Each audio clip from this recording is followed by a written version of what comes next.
Ahí, ¿no?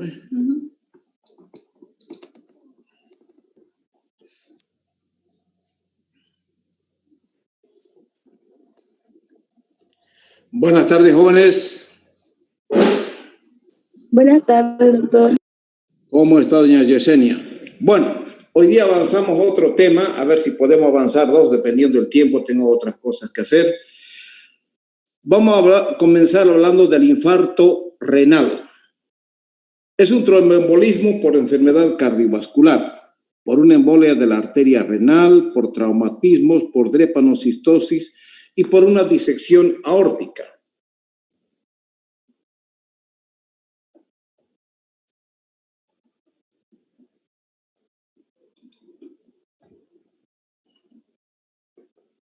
¿Dónde está esto?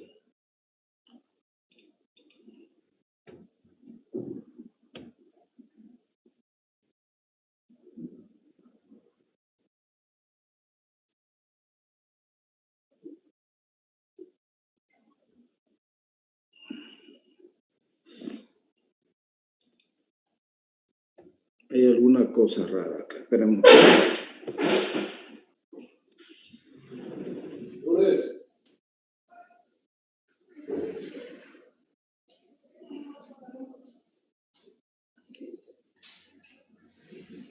Se está adelantando esto. Aquí le doy, ¿no?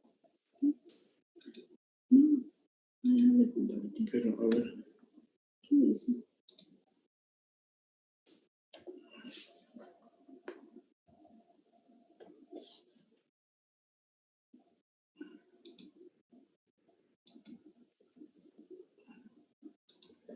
No quiero eso.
Y aquí hay que darle.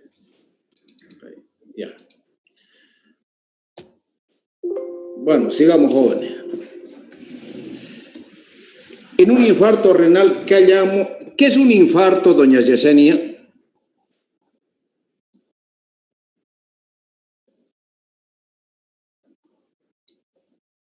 Es cuando en una zona ya no llega sangre y esa zona se necrosa. No le repita, por favor, no le entendí muy bien.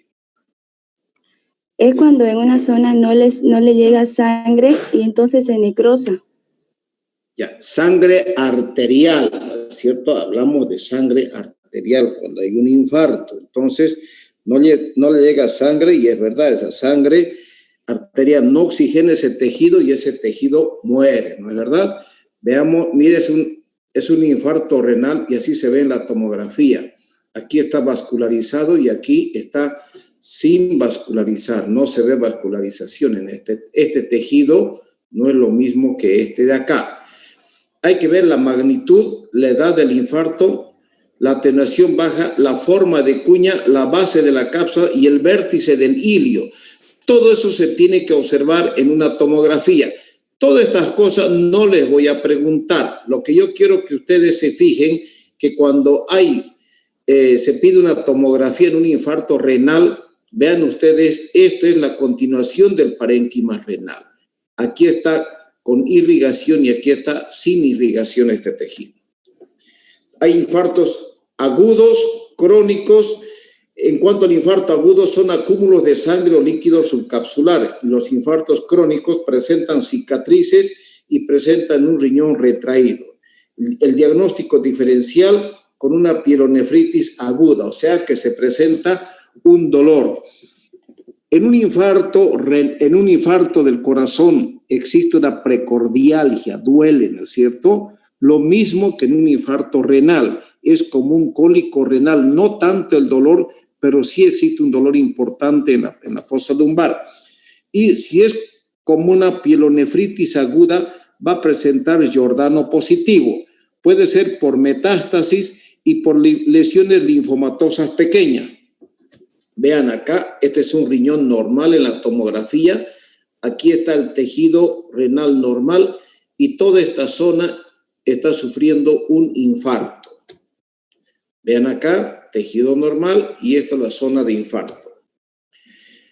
La estenosis de la arteria renal nos ocasiona una hipertensión renovascular. Las causas por una arteriosclerosis, estenosis fibrodisplástica y se diagnostica mediante una angiografía o angiotomografía o una angioresonancia magnética. ¿Se acuerdan que ustedes al hablar de la hipoplasia renal, les decía que por esa disminución del calibre de la arteria renal, la renina, jóvenes, se mide justo a nivel de la arteria renal. Ahí se mide la renina. Entonces, cuanto más delgada la arteria renal, más aumenta la renina. Entonces, si hay mayor cantidad de renina, entonces mayor estímulo, o sea, de la angiotensina y aldosterona para que haya como respuesta una hipertensión. Entonces, nada es absoluto en medicina, jóvenes, nada, pero cuando ustedes vean que la diferencia de un riñón con otro es muy notoria, pregunten, indaguen sobre una hipertensión renal. Y si existe una hipertensión renal, es muy probable, pero muy probable que esa hipertensión se deba a esa diferencia importante del tamaño del riñón. Vean acá, este es un riñón normal y este es un riñón pequeño. Están viendo la diferencia importante del riñón. La sensibilidad es del 100% y una especificidad del 93 al 97%. Dependiendo del grado de la estenosis de la arteria renal, normal, leve, moderado y grave. Vean acá el calibre de la arteria renal, aquí está disminuido. Vean este tamaño de este riñón con este tamaño del riñón. Ustedes no tienen que olvidar nunca, jóvenes, que si este riñón se achica, este riñón aumenta de tamaño porque tiene que compensar la función renal.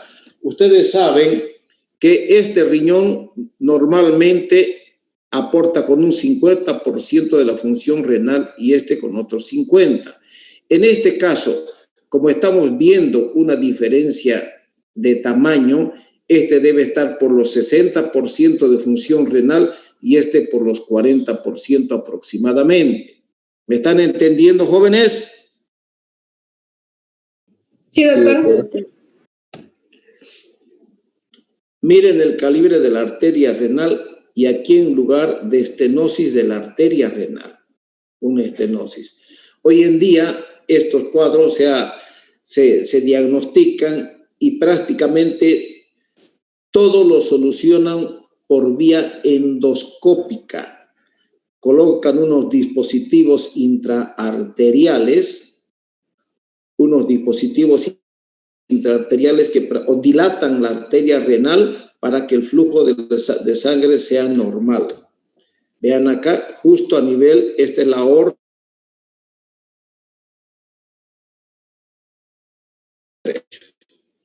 Aneurisma y fístulas arteriovenosas. En la clasificación, saculares, fusiformes e intrarrenales.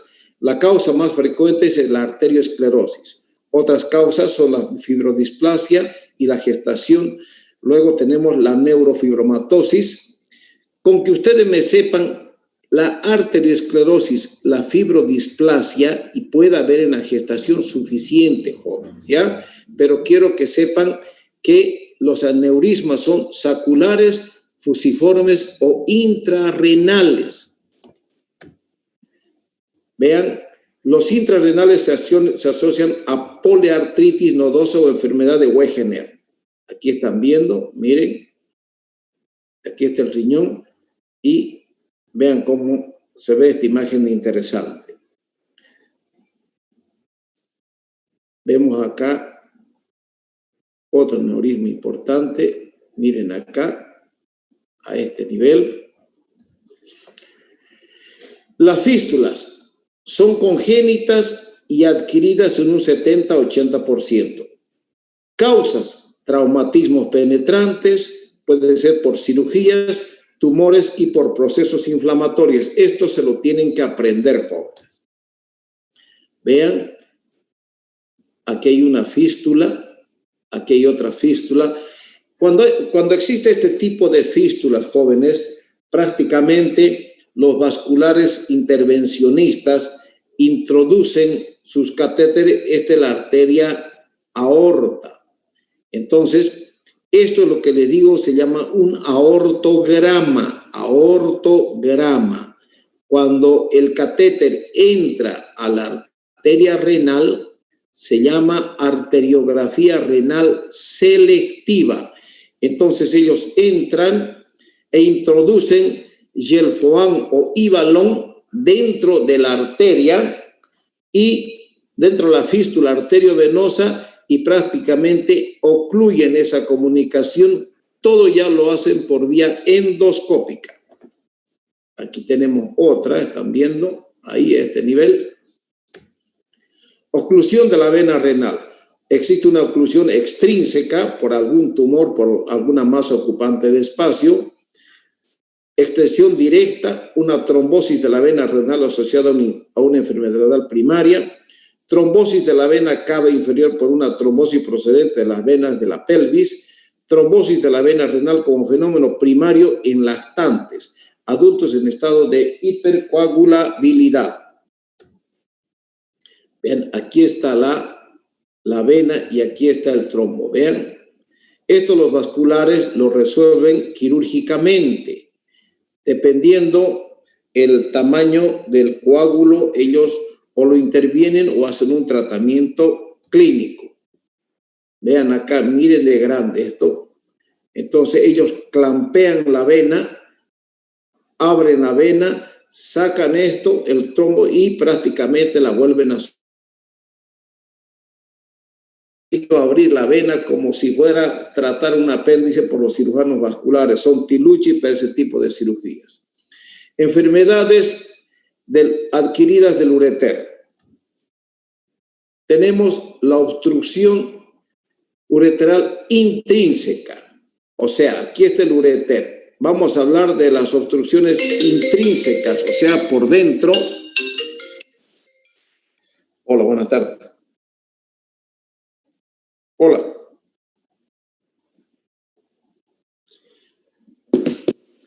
Vamos a hablar de obstrucciones intrínsecas y también existen obstrucciones extrínsecas que comprimen de fuera, comprimen una masa ocupante, un ganglio retroperitoneal, un mioma uterino, un fecaloma, etcétera, etcétera. Vamos a hablar de las obstrucciones intrínsecas, las que están en la luz. Son cálculos ureterales, tumores del ureter y procesos inflamatorios dentro del ureter. Son estas tres causas que se las tienen que aprender, jóvenes. La obstrucción extrínseca. Tenemos... Hola.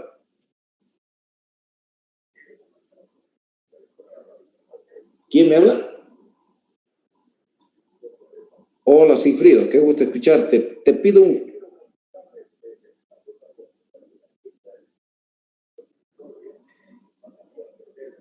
¿Cuándo querés vos, Sigfrido? Yo atiendo en la clínica Macas, tercera mil interna entre Avenida Alemana y Beni. ¿Cuándo querés que te vea? ¿Mañana? ¿Hoy día? Ya, mañana entonces, te pido un favor, Sigfrido. ¿Será que podés llamarme a eso de las 11 de la mañana? Porque si mañana en la tarde opero, no voy a poder, pero si se suspende la cirugía, estoy esperando solamente la confirmación de COVID. En caso que, si da positivo, no voy a operar y en la tarde te veo. ¿Te parece bien? Por favor, ¿listo? Ya, listo, Sigfrido. Gracias. Listo, hasta mañana. Van a disculpar, jóvenes. Aquí está un estreñimiento grave. Una obstrucción secundaria debido a un acodamiento o fibrosis alrededor de los ureteres redundantes. Trastornos ginecológicos benignos como una endometriosis, síndrome de la vena ovárica derecha. Este síndrome de la vena ovárica derecha es interesante, jóvenes. Yo solamente he visto un caso en mi vida.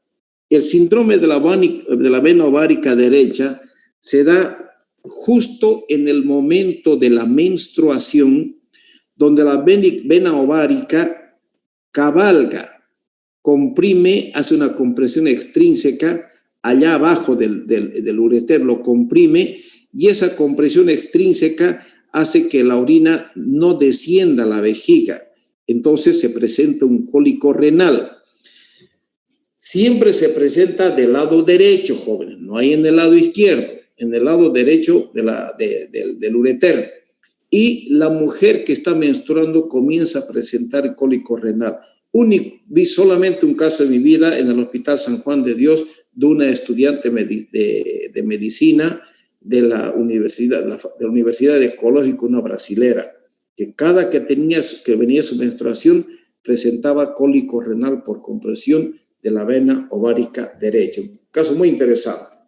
Una infiltración neoplásica por un tumor, una linfadenopatía pélvica. Cuando hay cáncer de testículo, aumentan los ganglios retroperitoneales y esos ganglios retroperitoneales comprimen el ureter, ocasionando una hidronefrosis en la parte superior. Lesiones ureterales iatrogénicas, esto lógicamente en cirugías endoscópicas, ¿no? Y luego tenemos la fibrosis retroperitoneal o enfermedad de Ormond. Fibrosis retroperitoneal o enfermedad de Ormond, eso vamos a hablar más adelante. La fibrosis retroperitoneal, o enfermedad de Ormond, están viendo, donde todo el retroperitoneo se fibrosa, se presenta como una vasculitis, jóvenes, ¿entienden? Y al comienzo, lógicamente, comienza a haber una hidronefrosis bilateral y más que todo se acompaña de dolor. A medida que va aumentando el dolor, nosotros comenzamos con tratamientos antiinflamatorios, utilizamos corticoides, pero eso va avanzando y lógicamente no retrocede. Entonces el tratamiento es netamente quirúrgico. Nosotros hacemos una incisión a nivel, los ureteres que son retroperitoneales, los convertimos en intraperitoneales. Prácticamente abrimos el retroperitoneo a nivel bilateral y dejamos que los ureteres transiten por dentro de la cavidad peritoneal. Ese es el tratamiento netamente quirúrgico. Las causas son enfermedades malignas, enfermedad de Hodgkin, carcinoma de mama y carcinoma de colon. Medicamentos son derivados desde el cornezuelo de centeno, utilizados para la migraña. Raras veces son idiopáticos. Aquí está etapa 1, están viendo cómo se presenta la fibrosis. Etapa 2, que es más intensa, aquí hay un ganglio linfático. Etapa 3 prácticamente está comprimiendo todo esto, ¿no es cierto? Ya. Clínicamente, aumenta la urea, es una infección, la infección es muy rara, presenta un dolor en la región lumbar, un malestar importante, puede presentar anorexia y va perdiendo de peso paulatinamente. ¿Por qué? Porque el paciente va presentando anorexia, decaimiento general y desde el punto de vista urológico, jóvenes, ustedes hacen una ecografía y comienza a ver una hidronefrosis, o sea, dilatación del ureter del tercio superior y de la pelvis renal, pero es bilateral y son simétricas, jóvenes. Son dilataciones simétricas, que es eso lo que nos ayuda al diagnóstico. Entonces nosotros, para tratar esto, utilizamos corticoides de depósito y el paciente vemos que mejora paulatinamente, pero pasa el efecto del corticoide y otra vez los pacientes comienzan a manifestar estas manifestaciones clínicas. Entonces el tratamiento para esto es netamente quirúrgico. Vamos. Se hace una urografía excretora, una ultrasonografía, una tomografía, una resonancia magnética, una tomografía con emisiones de positrones. Con que ustedes hagan una tomografía con contraste, vamos a encontrar la respuesta, jóvenes. La urografía excretora se puede pedir, por supuesto, y nos va a mostrar hidronefrosis bilateral, pero la tomografía es el mejor estudio. Tomografía contrastada.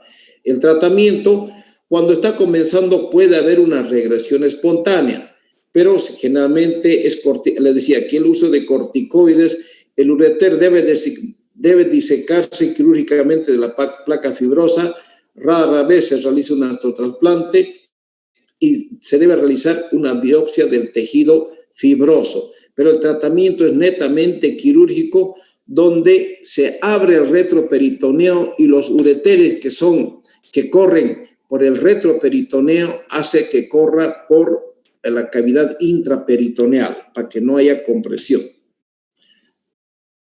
Puede ser secundaria enfermedad maligna. La obstrucción ureteral asociada a enfermedad maligna diseminada fue un suceso terminal. Aquí están, vean el ureter normal y aquí tenemos una compresión del ureter. Debido al mejoramiento del tratamiento, la derivación urinaria está indicada. El objetivo del tratamiento es dejar el tracto urinario intacto y provocar la menor movilidad posible. ¿Qué quiere decir? Si tenemos nosotros acá un cáncer o un mioma, un cáncer uterino, jóvenes, entonces nosotros no vamos a entrar aquí a operar esto ureter, a hacer un reimplante, no. Dejamos nosotros y vamos evaluando. En el momento en que la paciente comienza a sentir dolores e infecciones, nosotros podemos hacer una punción, una nefrostomía de este riñón para recuperar la función renal de este lado. ¿Entiendes? Ahí yo conozco un sistema muy interesante para el recambio de la nefrostomía de estos pacientes. Enfermedades adquiridas de la vejiga. Tenemos la cistitis intersticial o úlcera de Hunner, fibrosis submucosa. Aquí está, esta es la vejiga, aquí está el trígono, este es el trígono, el meato ureteral del lado derecho y del lado izquierdo. Tenemos una mucosa, submucosa, la capa muscular, que son 3 capas musculares, una longitudinal interna y externa y una circular media, y esta es la serosa, ¿no es cierto? Principalmente es una enfermedad de las mujeres de mediana edad, se caracteriza por fibrosis de la pared vesical con la siguiente pérdida de capacidad. ¿Qué pasa con estas mujeres? Es frecuente ver, eso en ustedes jovencitas no va a ocurrir, esto pasa en mujeres por encima Nada de medicina es 2 más 2, 4. Pero yo he visto en pacientes de 48, 50 años y prácticamente he hecho tratamientos excelentes con una mezcla que después se las voy a dictar. Entonces, como se fibrosa esto, disminuye, o sea, no puede dilatarse la vejiga.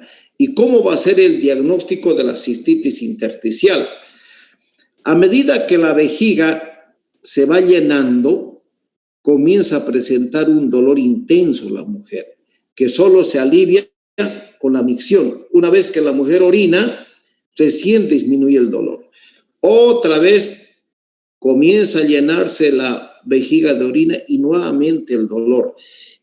Esa interrogación clínica es muy importante, saber hablar con los pacientes jóvenes. Uno tiene que ser muy puntual en cuanto al dolor. Y la pregunta clave, ¿cuándo? ¿Cómo comenzó su problema? No se vayan directamente a la enfermedad actual, váyanse a ver los antecedentes. ¿Desde cuándo usted, señor, está así? ¿Cómo comenzó? Doctor, yo no tenía ningún problema, pero hace tiempo comencé a observar que cuando se llenaba mi vejiga de a poco, comenzaba a sentir un dolor en el bajo vientre, no dicen hipogastrio, en el bajo vientre, y me llamaba la atención que cuando yo iba a orinar, se me pasaba el dolor. Entonces yo tenía que andar en lugares donde sabía que había baños, porque no podía alejarme de un lugar donde no había baños, porque a veces en alguna oportunidad se me escapó la orina por el dolor intenso que sentí en el bajo vientre. O sea, puede presentar una incontinencia por el dolor que presenta la mujer. Sabe que el eliminar la orina le va a aliviar, entonces se orinan para aliviarse del dolor. Entonces, si ustedes saben charlar con el paciente, saben interrogarlo, ustedes van a llegar a una hipótesis diagnóstica. Ahora, ¿cómo se diagnostica? Ustedes prácticamente hacen una biopsia. El examen de orina puede estar normal, puede que no haya ninguna infección, puede que haya tal vez alguna microhematuria, pero al hacer la ecografía, siempre que ustedes pidan una ecografía, digan medir capacidad vesical máxima y residuo postmiccional. Entonces, si la mujer no se queja no hay infección urinaria, urocultivo negativo, pero se queja de ese dolor intenso en el bajo vientre o en el hipogastrio, entonces ustedes pidan una ecografía. Cuando el ecografista le diga a la señora, aguántese para orinar, la mujer comienza a sentir dolor, el ecografista mide la capacidad vesical y la mujer, doctor, ya no aguanto más, quiero orinar, y comienza a quejarse de un dolor intenso, donde ella sabe que orinando se va a aliviar. Miden el residuo postmiccional y es 0. Entonces, si el ecografista, es una persona con experiencia, él va a reportar en su informe que la mujer se quejó de un dolor intenso en el momento de medir la capacidad vesical máxima. Y ustedes cuando reciban el informe van a ver una vejiga que no tiene más de 200, máximo 250, no como ustedes, como doña Yesenia Rivero, que puede tener su vejiga y aguantar de 300 hasta 350 centímetros cúbicos. Son datos puntuales que uno tiene que saber interpretarlos.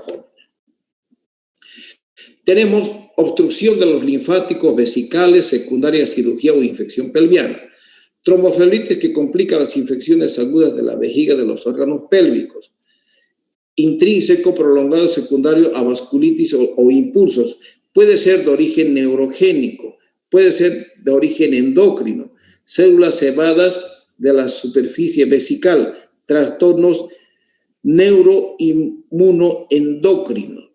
Todo esto se presenta dentro de la patología de la cistitis, jóvenes, cistitis intersticial.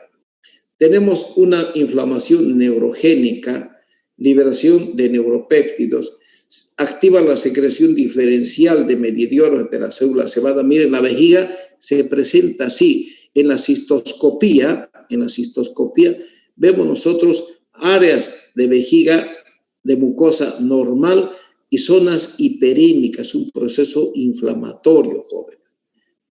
¿De acuerdo? Aquí dice, capacidad del órgano está disminuida, la mucosa adelgazada con úlceras y grietas. Histológicamente presenta una mucosa adelgazada. Bueno, esto no les voy a preguntar.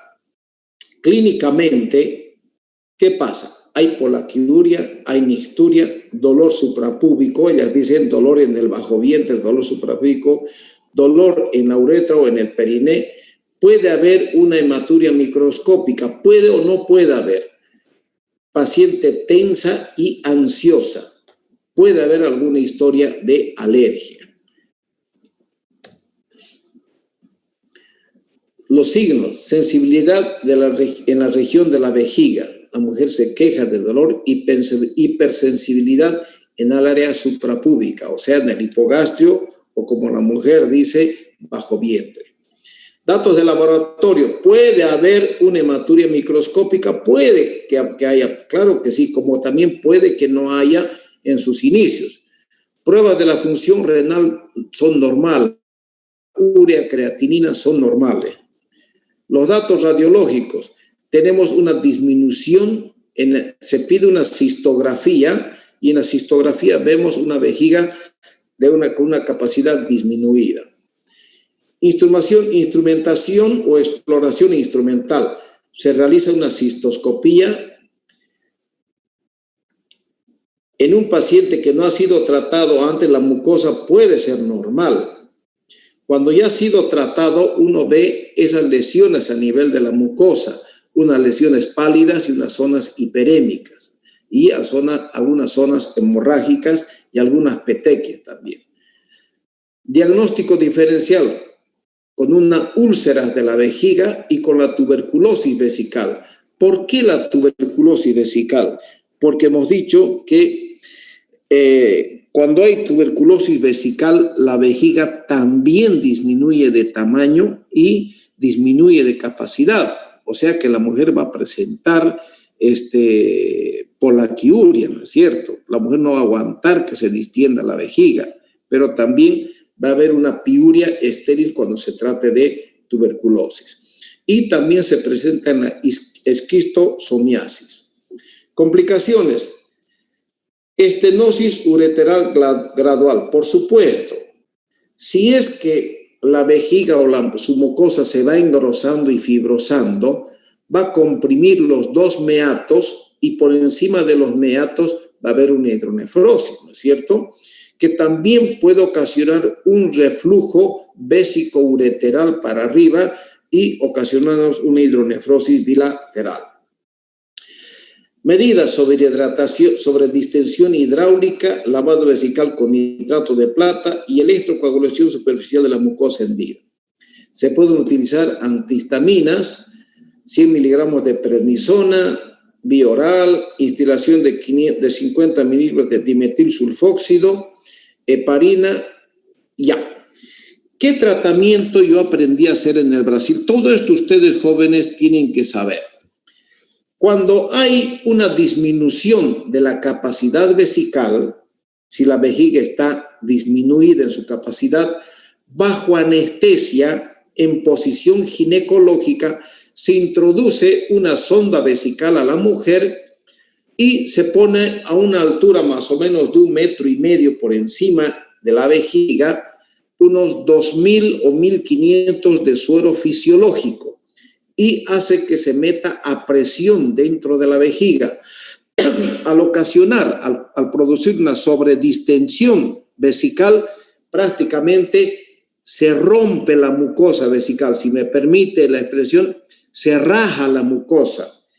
Esa ruptura de la mucosa vesical permite que la vejiga nuevamente recupere en parte su distensión vesical, aumente su capacidad, ¿entiende?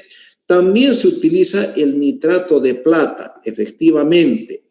Hemos hecho instilaciones con nitrato de plata pero no son resultados tan excelentes como la mezcla semanal de dimetilsulfóxido, un frasco de dimetilsulfóxido que viene de 50 o de 100 ml de dimetilsulfóxido. Aquí está, dimetilsulfóxido, 50 mililitros.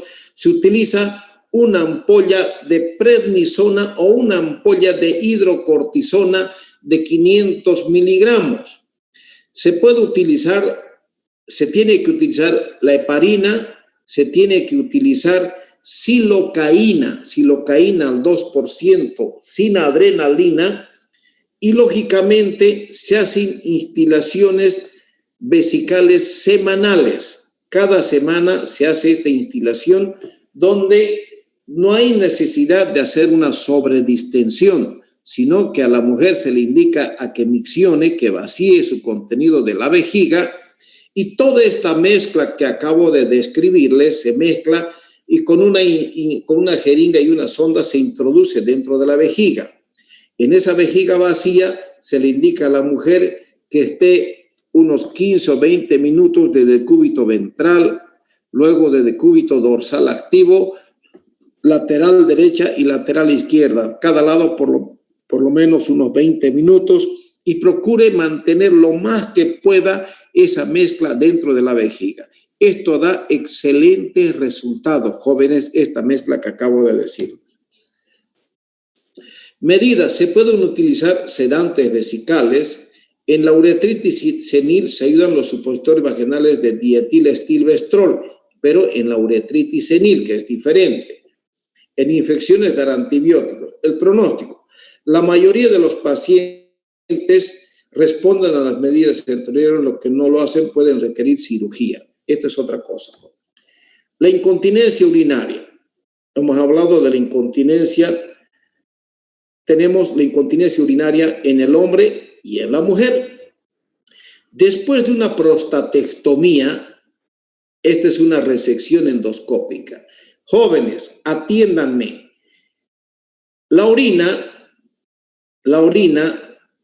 está detenida. Lo que impide que se nos escape la orina, ahora que todos somos jóvenes, bueno, yo no tanto, pero a mí nadie me ha operado todavía, existe el esfínter interno, que es liso, que fíjense, aquí está en el cuello de la vejiga, y luego existe el esfínter externo, que es estriado o voluntario.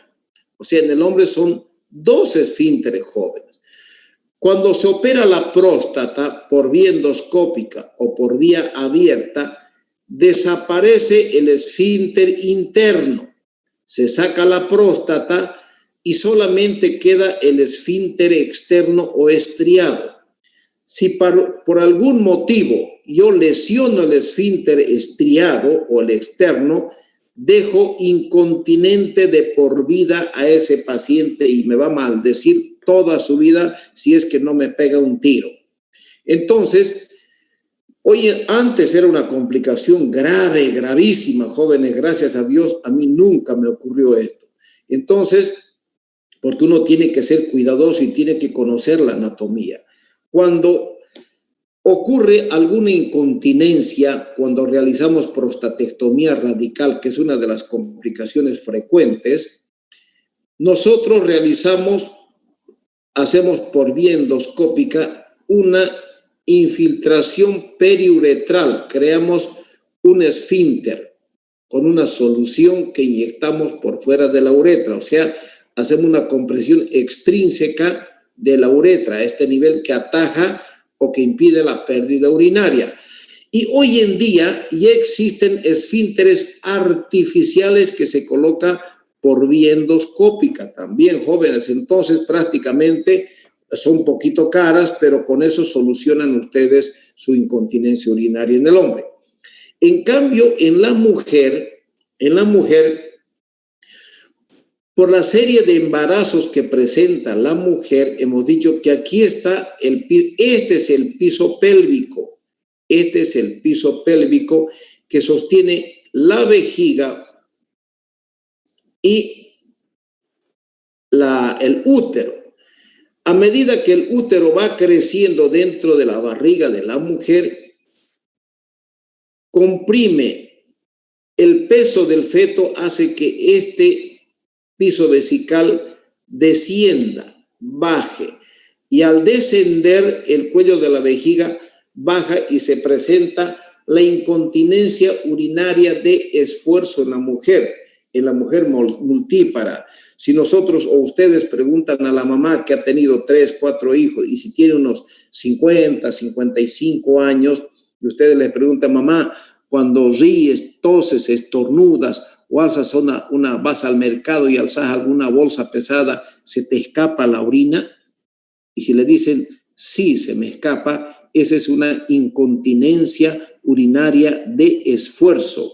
Y los culpables son ustedes que estuvieron dentro de la barriga de la mamá.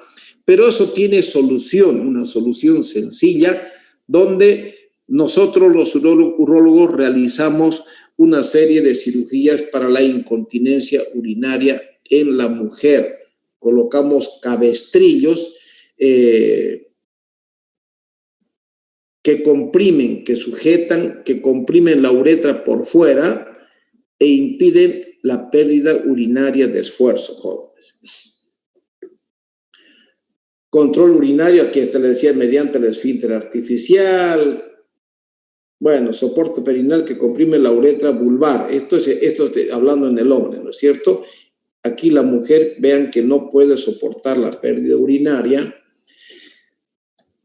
La enuresis, y aquí está la mujer, le decía que la orina se les escape. Entonces nosotros colocamos cabestrillos, la cirugía se llama TOT o TBT, son mallas de Marlex que nosotros colocamos por fuera de la uretra, que comprime por fuera la uretra, y de esa manera nosotros solucionamos fácilmente la incontinencia urinaria de esfuerzo en la mujer. Es bueno que ustedes sepan que ninguna de estas cirugías de incontinencia urinaria en la mujer es garantizada, no dura más de 5 años. No se puede garantizar, decir, con esta cirugía se acabó su problema. Mentira, jóvenes. La cirugía tiene una duración de 5 años. ¿Y por qué no damos garantía? Porque a medida que los años pasan en la mujer, todos los tejidos se hacen más laxos. Vulgarmente, aquí en el Oriente se dice, ya estás plequecó, ¿no es cierto? Cuando prácticamente los tejidos, todos se van cayendo, se van aflojando. Entonces, cuanto más laxo el tejido en hipogastrio, en la vejiga, en la vagina, entonces más fácilmente otra vez vuelven a perder orina, otra vez vuelve a la incontinencia. ¿Qué es la enuresis? Es la micción involuntaria en la cama, micción involuntaria durante la noche por parte de los niños, tanto en el sexo masculino como en el sexo femenino. Y eso se presenta porque puede haber algún problema neurogénico en el niño. Segundo, puede ser por alguna infección urinaria, también puede ser, y puede ser por factores de tipo psicológico, netamente psicológico. Hay padres que son tan imbéciles que llegan en la noche y prácticamente comienzan a gritar y a pelear con la mamá, y el niño escucha. Si ustedes saben que los papás son los héroes de los niños, pero ven ese héroe prácticamente que llega borracho y comienza a agredir a la mamá, donde el niño de miedo se orina, jóvenes. Entonces son factores de tipo psicológico, netamente psicológico. También se presentan por factores de inmadurez del sistema nervioso, prácticamente los nervios que inervan toda la parte del hipogastrio a la vejiga son inmaduros. Entonces, a medida que pasan los años, uno hace un tratamiento y prácticamente se corrige y se cura definitivamente esa enuresis, micción involuntaria durante la noche.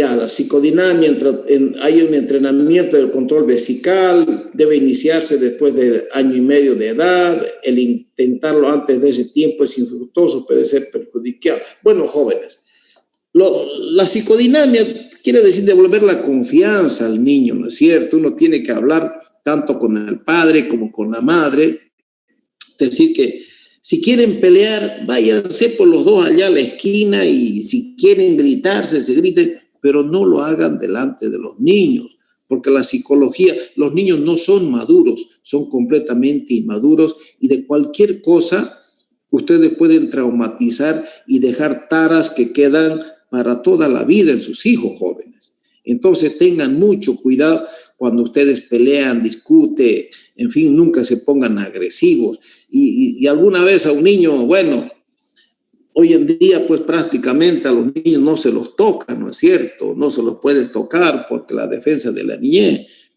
Bueno, a mí mi padre, o mejor dicho, mi madre me huasqueaba todos los días cuando era niño y no creo haber tenido problemas psicológicos, ¿me entienden? Porque la huasquita también de vez en cuando educa, ¿no? Los psicólogos me dirán que soy prehistórico, que no es así. Puede ser jóvenes, pero los ancianos, los viejos de antes y siempre fueron sabios, pues no es verdad. Decían en una mano la miel y en la otra la hiel. O sea, la miel cuando te comportas bien, besos, dulcecitos, lo que usted quiera. Y la hiel cuando hacía focha, bueno, un cimbroncito, no flagelar a los niños. Tampoco, pues, ustedes van a dar huasca a un niño de 1 año, de 2 años, no, pues, jóvenes, ¿no es cierto? A uno de 7 años, 8 años, y a ese darle su cimbrón no hay ningún problema. Tampoco a un joven de 15, a ustedes ya no se les puede dar huasca, pues, ya no. Pero a uno de 12, 13, hasta 14 años, si no se está comportando unos 2 cimbrones, es bueno, ¿me entienden? Entonces, y bueno, ahí no pasa nada. Pero en niños, en bebecitos, ustedes no pueden utilizar ese tipo de tratamiento porque la psicología es muy lábil a esa edad. El nacimiento de un hermano también puede ser una causa de enuresis. La enfermedad aguda puede acompañarse o ser seguida de la recurrencia del doctor incompleto. ¿Cómo hay el estrés fisiológico, psicológico, restablece la presencia de la vejiga inestable? ¿Cómo? Aquí está, un niño ansioso. Puede haber poliuria, capacidad vesical disminuida, puede mojar la cama. ¿Cómo uno tiene que reeducar la vejiga? Primeramente, lógicamente, luego de hablar con los padres, uno tiene que decir a los papás, bueno, hay que educarla a la vejiga. Entonces, uno de mis hijos, cuando yo estaba en la universidad, tenía este problema. Y yo estudiaba juntamente con mi esposa, los dos éramos universitarios. Entonces, una noche o una semana yo me encargaba de levantar en la noche, hacerlo orinar y otra semana se encargaba ella. Entonces, el último que se echaba a dormir, porque los dos estudiábamos, tenía que hacerlo orinar. Y luego despertar, poner el despertador a eso de las 3 de la mañana y levantarse a hacerlo orinar. Esto más o menos durante 1 mes o 2 meses. Y luego de eso de las 3 de la mañana íbamos alargando ya no a las 3, sino a las 4 de la mañana. Después a las 5 de la mañana y luego a las 6 de la mañana prácticamente cuando ya despertábamos. De esa manera se reeduca. Cuando vemos que ese tratamiento no resulta, entonces nosotros utilizamos la imipramina o el tofranil, que viene de 10 miligramos y de 25 miligramos, uso pediátrico y uso en pacientes adultos. ¿Entendieron? Hay que hacer un diagnóstico diferencial con una obstrucción, con una infección, una enfermedad neurogénica y una estenosis de la uretra distal. Lógicamente, el diagnóstico diferencial, estos diagnósticos diferenciales son fáciles de encontrar. ¿Por qué razón? Porque a veces si uno interroga a los padres, dice, mi hijo no presentaba este problema, doctor, no se orinaba en la noche. pero comenzó a orinarse. Entonces, uno tiene que indagar en el kinder. Tal vez hay un niño que le está pegando, o tal vez dentro de la familia, cuando en algunas casas viven varias familias, generalmente los niños tienen miedo a alguna persona. O sea, hay que ser muy cautos y hay que ser muy incisivo cuando un niño de ser normal comienza a tener este tipo de problemas. Algo grave está pasando con ese niño y ustedes tienen que saber sacar las palabras a ese niño con cariño, no decirle, ¿qué pasa? ¿Qué te ocurre? ¿Por qué estás así? No, jóvenes. A veces los amedrentan, los manoseos, hay gente adulta que van y les agarran a los niños, esos pedófilos, por ejemplo, ¿no es cierto? Que los amedrentan a los niños y esos niños solo de verlos se orinan o de pensar se orinan de miedo. Entonces uno tiene que tener mucho cuidado en indagar las causas, con calmita, con mucho cariño, con mucho amor. Los niños comienzan a hablar y decir prácticamente el motivo de ese temor. Vaya a saber que algún vecino le dio un manazo a esa criaturita que por dañino fue por allá, se le pasó la pelota y le dio un chicotazo y ese niño viene y le dice, si avisas vas a ver que te voy a cortar tu cabeza, y ese niño no avisa, pero cuando lo ve al hombre o le escucha, ese niño comienza a orinarse. Entonces hay que ser muy cuidadoso en la interrogación de estos pacientes.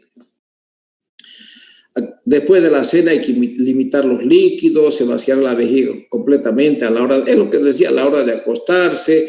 El niño será despertado un poco antes de la hora habitual en que moja la cama. O sea, uno ya tiene que hacer este tratamiento. Yo lo hice y con buenos resultados.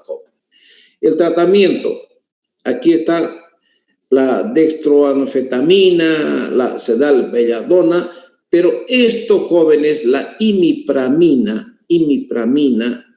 antes de la comida. Yo indico la imipramina a eso de las 6 de la tarde y disminuir, por ejemplo, no hay que darle café a los niños, no hay que darle té a los niños, peor la Coca-Cola, jóvenes, no hay que dar Coca-Cola a las criaturas. Aquí tenemos cuerpos extraños introducidos en la vejiga y en la uretra. Todo esto se los voy a mostrar. Aquí tenemos, miren, un cuerpo extraño. Aquí tenemos otro cuerpo extraño. Yo les voy a mostrar cómo un paciente se masturbaba con un destornillador y se le entra a la uretra. Son cuerpos extraños que se introducen por masturbación. Como también en una mujer, una conocida mía, muy linda, muy simpática, se masturbaba con una ampollita de atropina y la ampolla se le entró a la vejiga y el momento de sacar la ampolla se reventó y tuvimos que hacer una pequeña incisión en vejiga y dejar con sonda y decirle al marido, como yo la conocía a la mujer, decirle al marido que había sido un cálculo que tuve que operar, pero lógicamente estaba mintiendo porque yo la conocía. Ya esta historia es un poquito para la paciente, por supuesto, que es triste, pero algunos colegas, como era una mujer muy linda, y decía, pero ¿por qué hace, señora, eso si yo estoy aquí presente? Que con todo gusto, ¿para qué sirve esa ampolla? En fin, entonces, pero ocurre también eso en las mujeres, como también ocurre en el hombre. Las fístulas vesicales, joven. Aquí está la vejiga, ¿no es cierto? La vejiga se comunica con la vagina, son fístulas vésico-vaginales. Fístula vésico-vaginal. Fístula vésico-cutánea. Si la vejiga se comunica con la piel, vésico-cutánea. Si la vejiga se comunica con el intestino está por acá también, puede ser una fístula enterovesical.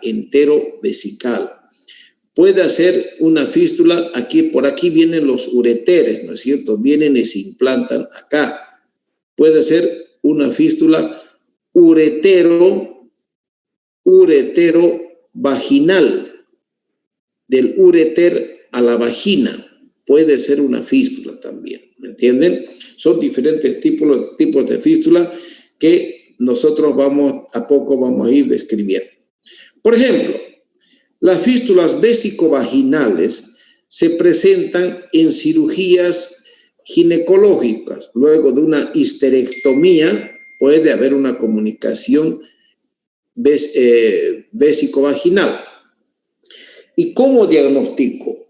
O también se presenta en partos laboriosos. Esta es la vagina, por acá sale, este es el canal del parto. Entonces, antes se utilizaba mucho el forceps para la extracción del niño. Ese forceps era el causante de estas fístulas vesicovaginales. Hoy en día yo me cansé de operar fístulas vesicovaginales en el Hospital San Juan de Dios, complicaciones de la maternidad. Inclusive hice un trabajo sobre 29 casos, 29 cirugías que realicé de fístulas vesicovaginales, los hilos que operé, los hilos que utilicé, qué fue lo que hice, en fin. Entonces, el tratamiento, cuando ocurre una fístula vesicovaginal, por ejemplo, hoy día tiene su hijo, doña Yesenia Rivero, o le hacen una histerectomía a doña Yesenia Rivero, y doña Yesenia Rivero, al día siguiente, a los 2 días, comienza a perder orina por la vagina. Se le escapa orina. Al comienzo no es muy preocupante, pero después, a medida que pasan los días, esto va en aumento y no para. Y la pobre mujer utiliza paños para que no mojen los pantalones. Entonces, cuando hay una fístula vesicovaginal, yo debo diagnosticar, debo estar seguro que es una fístula vesicovaginal. ¿Y cómo lo diagnostico? Utilizo una gasa corbata o un apósito de gasa con algodón, introduzco a la vagina, dejo acá amarrado a un hilo 20, el hilo está colgando de acá y aquí todo el apósito está dentro de la vagina. Inmediatamente yo coloco una sonda Foley y meto a la vejiga. Ahí inyecto azul de metileno, y retiro mi sonda. Por supuesto que si hay comunicación con la vagina, cuando yo retire ese apósito, retiro el apósito de la vagina a las 2-3 horas y ese apósito va a venir teñido de azul.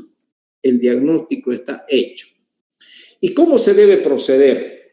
Jamás, jóvenes, nunca hacer una cirugía inmediata para cerrar. La desesperación de las mujeres, yo he visto colegas que han cometido terribles errores al dar gusto a la mujer en querer solucionar inmediatamente y hacer cirugías inmediatamente para cerrar esta fístula. Jóvenes, se debe esperar 3 meses. 3 meses la mujer tiene que andar con paños, 3 meses. No se puede antes, ni lo hagan antes porque van a cometer terribles errores, jóvenes. Ya les dije, yo presenté un trabajo y la conducta siempre fue esta y está escrito en los libros de urología.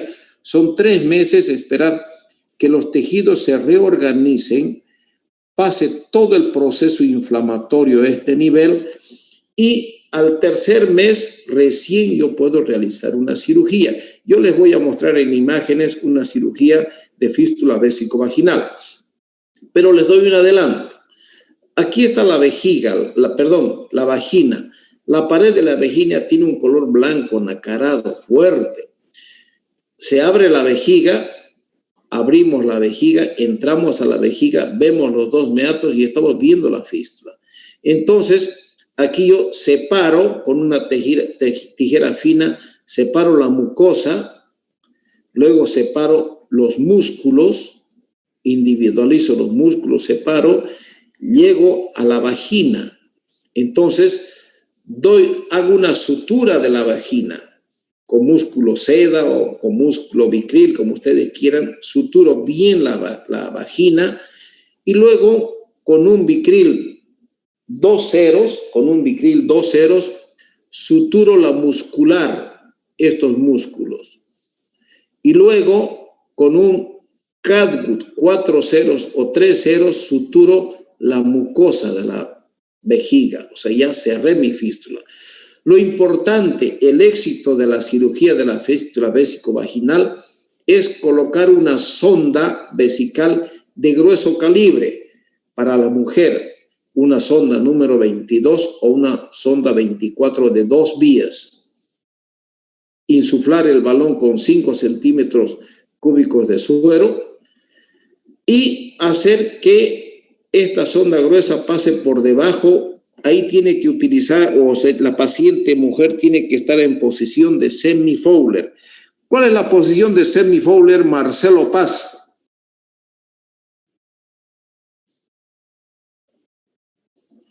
Marcelo, conteste. Doctor. Doctor, es la posición semisentada. Es la posición semisentada. Es como cuando ustedes en su cabecera ponen 2 almohadas, se sientan para ver la tele medio sentados para poder comer tranquila su pipoca. Ponen ahí y doblan las rodillas, doblan los miembros y abajo de las rodillas, de las corvas, si me permiten la expresión, se forma un hueco. Ahí tienen que meter unas colchas, unas almohadas, hacer un redondo, meter unas almohadas y la sonda meter por debajo del muslo, cosa que no comprima, y la paciente no tiene que levantarse unos 3 días, para nada. Por supuesto que hay que dar dieta sin residuo a la paciente para que no tenga deseos de defecar, dieta sin residuo, no va a haber necesidad de que orine porque está con sonda, y al 3er día recién se la levanta a la paciente. Eso depende mucho del éxito de la cirugía. Sigamos adelante. Aquí tenemos la fístula vésico o enterovesical del colon con la vejiga, ¿no es cierto? Entonces, ¿en qué caso se presenta una fístula enterovesical? En caso de cáncer de colon, enfermedad de Crohn y la diverticulitis. Son las 3 causas principales para una fístula enterovesical. Cuando se presenta la fístula enterovesical, jóvenes, ustedes ahí no van a decir, tiene que esperar 3 meses. No, señor. ¿Ustedes cómo diagnostican primeramente? Les dije, el diagnóstico patognomónico es que el paciente presenta neumaturia. Doña Yesenia Rivero, ¿qué es neumaturia?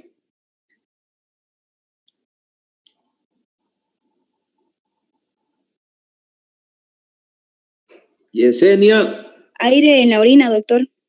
Aire en la orina. O sea, les dije, ¿no es cierto?, que vulgarmente, la gente vulgar viene, doctor, diga que estaba orinando y me peí cuando estaba orinando. Yo les hago que me hagan una representación porque debo estar seguro de lo que quiere decirme la paciente. ¿Cómo hizo la vejiga cuando estaba orinando, señora? Hizo como cuando sale por atrás, pero salió por adelante. Listo, ya está el diagnóstico de la fístula enterovesical.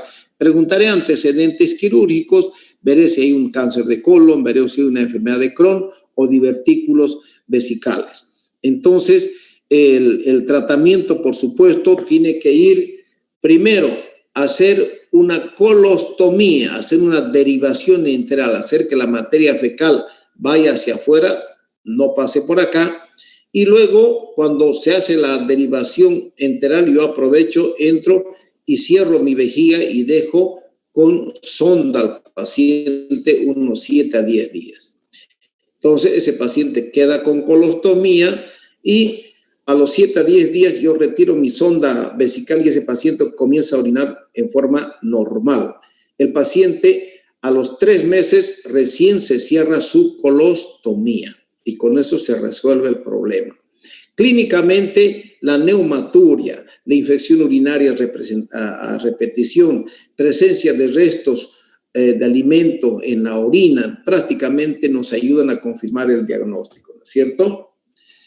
Esta es la fístula vésico-vaginal, el tratamiento, fístula vésico-vaginal, fístula vésico-anexal, ya. lipomatosis perivesical. No se conoce la causa.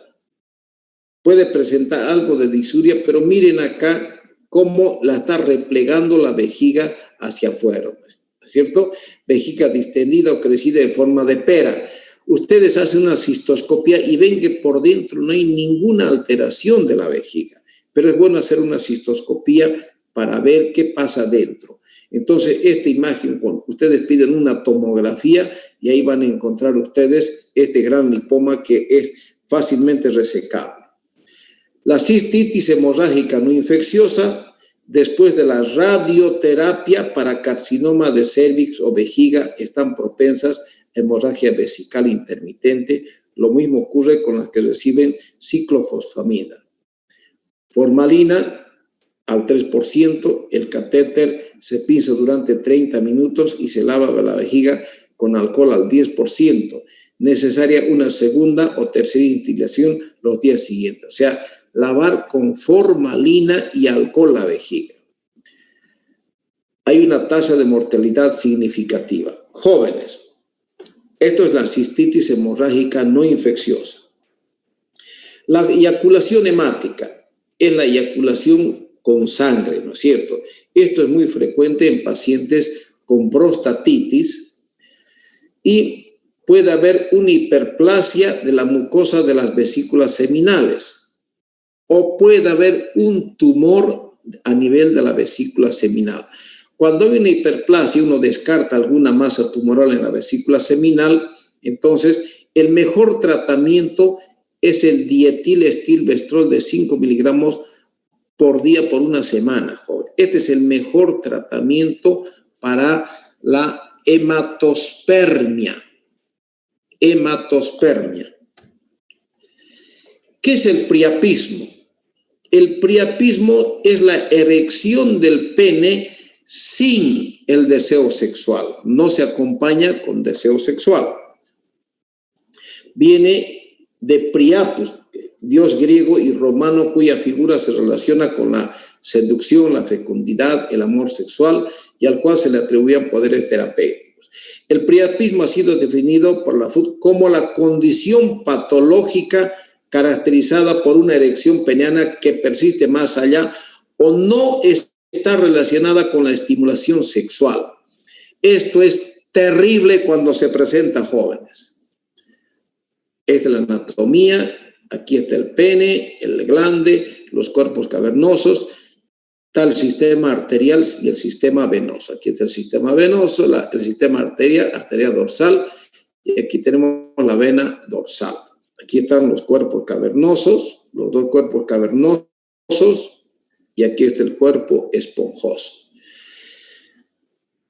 El tratamiento quirúrgico, vamos a ir adelantando, cuando no cede por maniobras que nosotros realizamos, no nos queda más que realizar una cirugía. Entonces hacemos una fístula entre el cuerpo cavernoso, miren la flechita, entre el cuerpo cavernoso y el cuerpo esponjoso. Hacemos esta comunicación y el priapismo cede, jóvenes. Pero, existe un priapismo de bajo flujo y de alto flujo y existe el priapismo recidivante. Priapismo de bajo flujo es la forma más común de priapismo, generalmente se presenta en erección dolorosa y máxima rigidez. Se caracteriza clínicamente por la ausencia de flujo sanguíneo cavernoso. El priapismo isquémico, que tiene una duración de 4 horas, se comporta como un síndrome compartimental. ¿Es una urgencia urológica? Claro que sí es una urgencia, jóvenes, porque el paciente viene dolorido, viene muy dolorido, jóvenes. El priapismo de alto grado arterial causada por la entrada de flujo sanguíneo cavernoso no controlado. La erección generalmente no es dolorosa, aquí no es dolorosa, y no tiene máximo grado de rigidez. En la otra presenta un dolor intenso. Pero aquí el priapismo no isquémico requiere la evaluación y atención oportuna. No es una urgencia urológica cuando es de alto grado. porque tiene poca duración. Se presenta por un mal drenaje cavernoso, por lo general a nivel intracavernoso. Causada, esto me interesa que se aprenda, mal drenaje cavernoso, por lo general a nivel intracavernoso. Basta. Algunas hemopatías como la drepanocitosis o la leucemia mieloide o una anemia falciforme. Puede haber hematopatías, causas vasculares, tromboflebitis, estados de hipercoagulabilidad y causada por fármaco. Esto es difícil, los antihipertensivos, vasoactivos, heparina y antipsicóticos. Yo he visto jóvenes, un priapismo en un gringo, aquí habla de fármaco, ¿no es cierto? Este gringo, yo lo llamo, bueno, no utilizaré un calificativo, pero loco tronado. Se tomó Viagra, se sacó 2 mujeres de allá de los Leones y se echó cocaína al glande. Se puso cocaína al glande y tuvo un priapismo, jóvenes, de los 1000 diablos. Entonces, nosotros, para el tratamiento del priapismo, también causadas por cáncer, aquí está, cáncer, causas traumáticas, neurológicas y causas tóxicas, jóvenes. Utilizó cocaína este hombre, este gringo, se ponía cocaína para mantener y durar en su erección, más el sildenafil que se tomó de 100 miligramos, jóvenes, desencadenó, por supuesto, un priapismo, ¿no es cierto? El examen gasométrico de la sangre extraída en la punción de los cuerpos cavernosos permite, en el contexto clínico, establecer la naturaleza del priapismo. La exploración física y la anamnesis permiten precisar los antecedentes del contexto de aparición y la duración.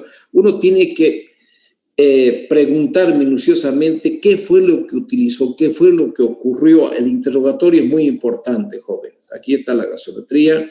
Ya. El tratamiento, obtener la detumescencia, evitar la recidiva y evitar las secuelas eréctiles. Aquí está el pene, ¿no es cierto? Cuando está comenzando, jóvenes, cuando está comenzando, nosotros utilizamos, diluimos 1 centímetro cúbico de adrenalina en 1000 de suero fisiológico, en 1 litro, e inyectamos al cuerpo cavernoso 1 o 2 cc dentro del cuerpo cavernoso. Si esto en las 3 o 4 inyecciones no da resultado, entonces prácticamente nosotros aquí a través del glande puncionamos aquí el glande, puncionamos con unas agujas gruesas y vamos dilatando esa punción en este cuerpo cavernoso y en el otro cuerpo cavernoso, en los 2 cuerpos cavernosos, y vamos lavando, metemos suero y sacamos, metemos, y prácticamente destruimos todo el tejido que está dentro del cuerpo cavernoso, o sea, todos los sinusoides se destruyen, y con eso prácticamente logramos la flacidez del pene. Pero, aquí está el pero, quedan impotentes para toda la vida, jóvenes, quedan impotentes para toda la vida. Otro paciente que llegó con priapismo al Hospital San Juan de Dios, que no cayó en mis manos, cayó en manos de mi otro colega. Existen unas inyecciones de Caberjet, que es fentolamina y papaverina, para conseguir erecciones artificiales en pacientes diabéticos con impotencia sexual. Y hago ese tratamiento donde yo le inyecto aquí el Caberjet, le inyecto en el cuerpo cavernoso y lo despacho para la casa. Logro una erección artificial en ese paciente por el lapso de 1 hora, hora y media máximo, lo cual el paciente va a su casa, mantiene una relación sexual con su pareja, y a la hora y media, otra vez el pene se pone flácido. Entonces, son inyecciones que conseguimos nosotros erecciones artificiales. Este tipo que llegó con mi otro colega se puso 5 inyecciones, jóvenes, se perforó, le puso inyección a este cuerpo cavernoso y al otro, 5 inyecciones para conseguir una erección, lo que él quería tener, erección o relación sexual, o sea, alocado, tronado el hombre. Llegó con un priapismo, tuvimos que drenar y quedó con una impotencia sexual definitiva. Ahí no hay tu tía joven. Tratamiento, obtener la detumescencia, aquí está. Vean la punción evacuante de los cuerpos cavernosos asociada o no al lavado con suero fisiológico. Aguja de gran calibre cerca del surco balano prepucial. Debe proseguirse hasta que salga sangre roja fluida y oxigenada. Compresión del pene para evitar un hematoma. Hay que estar agarrando, se puncionan acá. Miren, aquí está esta bránula o esta aguja gruesa, son gruesas, un cuerpo cavernoso y al otro. Y aquí se destruyen todos estos sinusoides, jóvenes. Vean ahí. Están perforados los cuerpos cavernosos. Tratamiento, ya hemos dicho, aquí está la etilefrina, ampolla de 10 miligramos. Puede estar 10 a 20 minutos si no se produce la detumescencia. Esto yo aprendí, se diluye una ampolla en 1000 de suero, porque si ustedes ponen puro, hasta ahí nomás llegó su paciente, lo pueden matar, jóvenes, ¿no? Aquí la adrenalina diluida, 1 mililitro de solución de adrenalina en 1 litro de suero fisiológico. Están viendo, jóvenes, que esto hay que tener mucho cuidado con esto. ¿Se consigue mejoría? Sí. Pero si no, no se consigue un buen tratamiento, no hay buena respuesta, hay que hacer la punción. El tratamiento quirúrgico se realiza ante el fracaso anterior. Y como último escalón terapéutico está la colocación de prótesis. Esos pacientes terminan con prótesis peniana, jóvenes. ¿Qué es la fimosis? Miren. Aquí está una fimosis puntiforme, cuando el prepucio no baja por detrás del glande, por detrás del surco balano prepucial. Eso es una fimosis. Ahí está. Esto es una parafimosis. Aquí está el glande, este es el prepucio y aquí está esto es una parafimosis. Cuando tengan ustedes un paciente así, jóvenes, ustedes tienen que indicarle que se hace el glande, que se limpie, se jabone bien. Inmediatamente el prepucio tiene que ir para adelante, porque si el prepucio queda para atrás, esto se hace un edema de los 1000 diablos, jóvenes, y termina en cirugía y queda feo. Aquí están viendo una fimosis. Incidencia de fimosis, la etiología congénica, las balanopostitis, traumatismo, secundario una cicatrización, balanoitis eléctrica obliterante y una higiene personal deficiente. Toda esta es la etiología de la fimosis. Vean, aquí está la fimosis, esta es una parafimosis, aquí esta es una fimosis. Mire, esta es la parafimosis, mire este anillo que formó acá. No vino por acá adelante, se quedó con su anillo detrás del glande y a las 4 o 5 horas comienza a dematizarse. Cuando se dematiza ya no puede ir para adelante. Inclusive yo he visto una vez en el San Juan de Dios, se suprime la irrigación y vi una necrosis periuretral. Alrededor del meato uretral se necrosó el tejido, jóvenes. Esto es terrible si el paciente no acude al urólogo. El tratamiento se hace una incisión urgente acá en este sentido y se cierra en este sentido. Eso lógicamente es para el urólogo. Aquí está la circuncisión, vean, se retira toda esa piel y se deja libre el glanda, que es el surco balano prepucial, son puntos con Cadwood simple. Aquí está la parafimosis, terminan en una circuncisión también estos pacientes. Vean, esta es una parafimosis en un niño. Esta es la reducción manual. Esta es una reducción manual en los niños, donde miren mis dedos,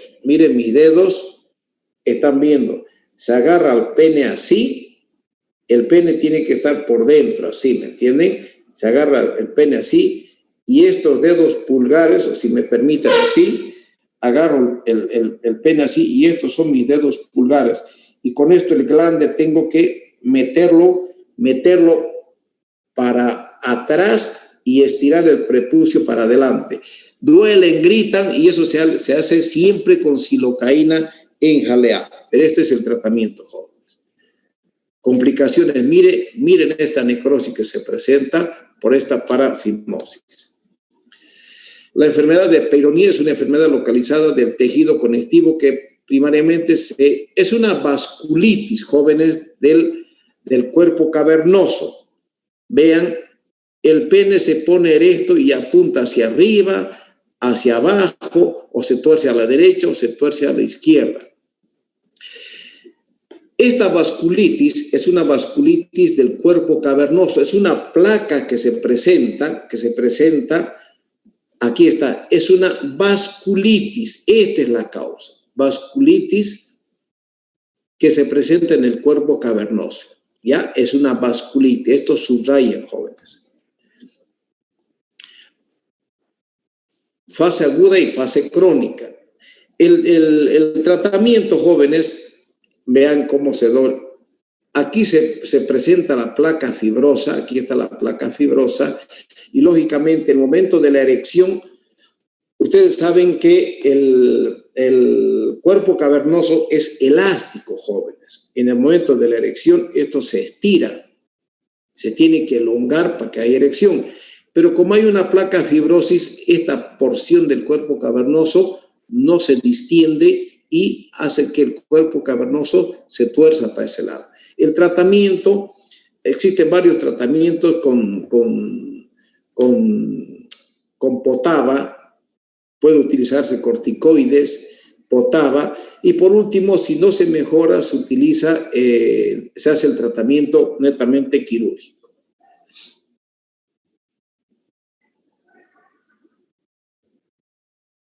Hay que hacer una cavernosa. Aquí están variantes terapéuticas para antioxidantes, la vitamina E, que se ha visto que se utiliza vitamina E, pero no son buenos, no hay buenos resultados, jóvenes. Aquí está, yo hago tratamiento con potaba. El potaba se utiliza a larga data, también el tamoxifeno,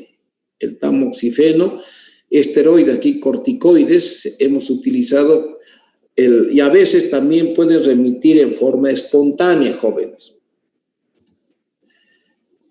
Los esteroides, el interferón, el verapamilo, la colagenasa. En cuanto a terapia física, utilizan el láser blando y ultrasonido con radiaciones y ondas de choque. Hoy en día existen unas máquinas especiales que dan ondas de choque a la placa fibrosa, donde la ablandan esa placa fibrosa para que se consiga una erección y poco a poco van enrectándolo al pene, joven.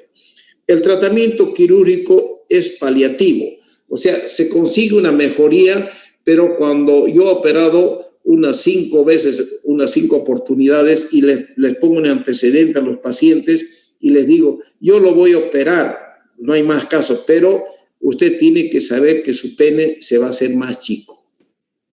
Entonces, les digo, porque algunos son pacientes muy desesperados, les digo, intentemos tratamiento clínico. Solamente cuando el paciente no quiere aguantar más, entonces llega uno a la cirugía, pero con ese antecedente que el pene se les achica.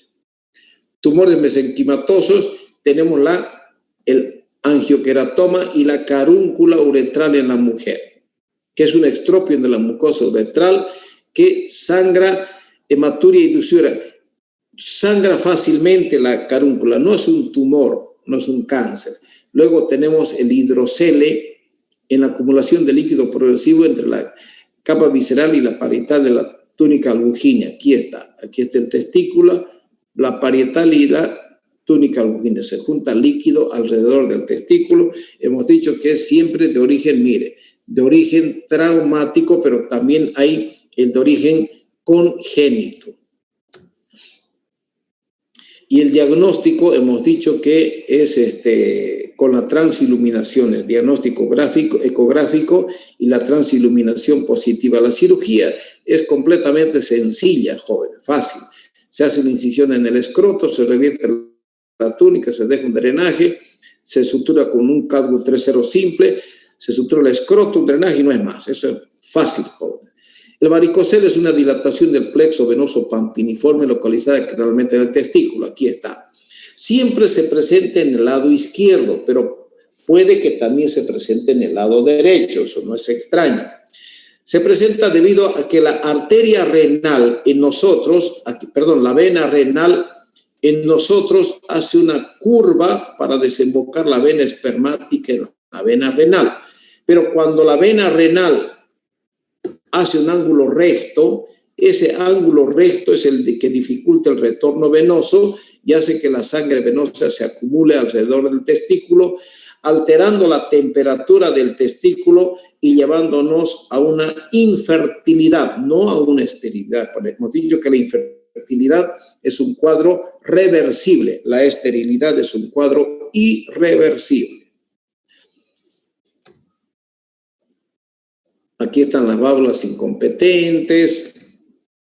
Fíjense, así se ve un varicocele.